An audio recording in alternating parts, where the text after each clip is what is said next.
talking about what is likely my students' favorite game to play in the music room. And I know I say that a lot, but after this year, I really think that this is their favorite. Now, full disclosure, this is not my favorite game to play in the music room. This is my students, and that is, are you ready for it? Music Four Corners. I know, shocking. I don't know why they like it so much. Like I said, it's not my favorite. There's lots of games that I would play instead, but consistently, no matter the grade level, this is the game that is always on the board as an option when they've earned their free choice game time. Always. Four Corners. No matter what I try to encourage them to do something else, it's Four Corners. But hey, it works and they like it. So if you don't know how to play Four Corners, it essentially works like this. The traditional version essentially works like this. In each corner of your room, you either label it 1, 2, 3, or 4, or colors, and whatever. One student or one person sits in the middle, and while music plays, everyone walks around. When the music stops, the students all go in the corner that they're closest to, and the person in the middle either picks a corner. So they might pick red. Then all of the kids in the red corner are out and they come sit in the middle. And then you go again and again until there's one person standing and they are the winner. That is how Four Corners is traditionally played. And that is how the teacher before me played Four Corners in the music room. Now this might sound a little snobby, but to me, that does not have enough musical value for me to spend 5 to 7 sometimes minutes playing Four Corners. And my students were asking for it all the freaking time. So I tried to put on classical music, like a listening example, but they were too busy playing the game to actually listen to the music. So I needed to find a different way for us to play Four Corners because the students really liked it and were asking for it all the time, but that had more musical value to me. So what I tried next is I put a rhythm pattern using my rhythm flashcards, which I will link in the bio, in my description, not my bio, in my description below in case you want to try this. So I put a rhythm flashcard in each room or in each corner of the room. The student in the middle would know what the 4 rhythms are, and they would then, same thing, the music plays, kids walk around the room, music stops, kids go to a corner, and the student in the middle would clap one of the 4 rhythms from around the room. In the beginning, I would have them just look at a sheet of paper below. They're supposed to keep their eyes closed, but just look at a paper and clap one of the rhythms on the paper, and that was the corner that was out. And same thing, they came and sat in the middle. And that worked really well. It worked very well for me to see which students were able to clap rhythms independently and which students were able to hear a rhythm and see if it matched what they were in. That worked great. That worked really well for my grade 3, 4s, and 5s. But then my grade 3, 4s, and 5s have siblings who are in grade 1 and 2, and they wanted to play the game too, but we had just started working on rhythm. So then I came up with the idea of, instead of having rhythm patterns in the corners, I just had rhythm sheets like this. So that had beats on them. So this one was Ti-Ti-Ta. Ti-Ti-Ti-Ti. These are all out of my back to school rhythm set, which I will link down below. Ti-Ti-Ti-Ti and Ta.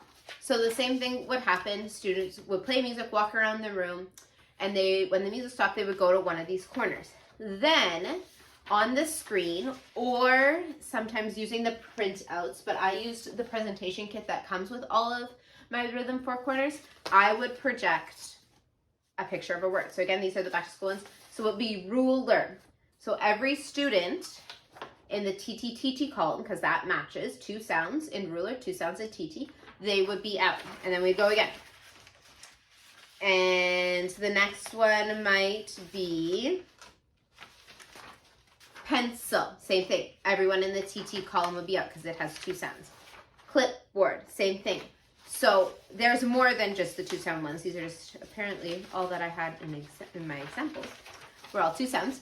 So depending on how many sounds were in a word, that would depend on what corner is out. Like for instance, these are a smaller size, which they also come in. Box of crayons, that would be the Ti-Ti-Ti-Ti corner. Same with pink highlighter. Whereas highlighters would just be the 3 sound corner, the Ti-Ti-Ta, or same with eraser.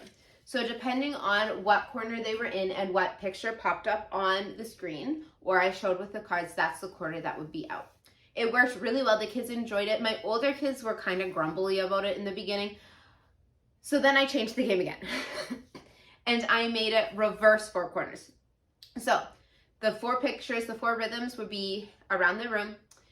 And I would pop up a rhythm on the screen. So say Eraser popped up on the screen.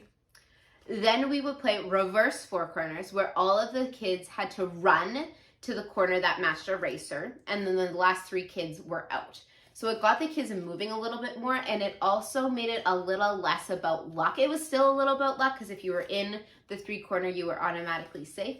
But then they actually had to think about where they were running to. So that long spiel is how I have made 4 corners have more musical value to me. It is still a game that we often play to practice, like to reinforce a concept. Like I've used my free note reading posters, which I will also link down below, to make treble clef 4 corners, kid sits in the middle, or I just call out a note names pop up on the screen. Instruments of the orchestra is another one that I have. So in the 4 corners, instead of rhythms, I have string, woodwind, brass, and percussion. And then an instrument will pop up on the screen, and then they either have to, if we're playing reverse, go to the instrument family that matches. So if a trumpet pops up, they have to go to the brass corner, or if we're playing normal, then people in the brass corner are out. So it's a good way to practice and reinforce concepts in a really fun way for students.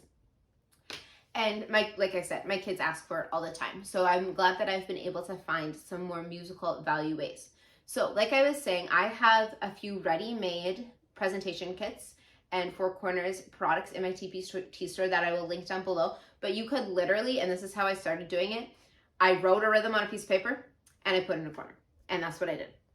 And that works fine. But if you do choose to get the pre-made kits that I have in my TPT store, they also come with the rhythm sort activities. So this one is something that you can do as a class or as a center, but how I have done it, I've done it 2 ways. One is to give the students the stack of the quarter page cards, and then in the center they sort them by the rhythm. So Eraser, it would go in here in the ti-ti-ta. Same with Paperclip. That's one way to do it. Another way that I've used these rhythm sorts is I have used these notation cards, and I have them for a whole bunch of different rhythms, all different 1 sounds, 2 sounds, 3 sounds, and 4 sounds. And I'll put them in hula hoops, and I will give the students each a card, and they have to sort it by a hula hoop. With my 1s and 2s this year, how I introduced this all together is they were in teams. Each team had a ta and a titi, a ta and a titi, and I divided the picture cards up and they sorted them. So it's a great way of using words to help the students recognize rhythms. Another way that I've done it with my younger students who wanted to play like a reverse 4 corners type but couldn't handle the running is I would give them a card. I'd tell them it was a secret. And then when I would say go, they would all go to the corner that would match. So this one's calculator. So they would either go to the titi or the ticka corner, depending on what grade I'm doing it with. And then they would try to figure out if anyone got them wrong in their corner. So that's a nice, easy way to start it without it being too crazy, because it sometimes can be a little crazy. So that is how I use 4 corners in my classroom. I will link all of my 4 corners that I currently have available in the description below, and more will be coming. There's a bundle with them all. If you'd like to try lots of them, go for it. But like I said, you can literally put a rhythm on a piece of paper and put it in your corner and play 4 corners like that. So I hope this video was helpful. If it was, make sure that you like, subscribe, and share so that more people can see our videos and get the helpful tips from them. And until next time, I'll see you later.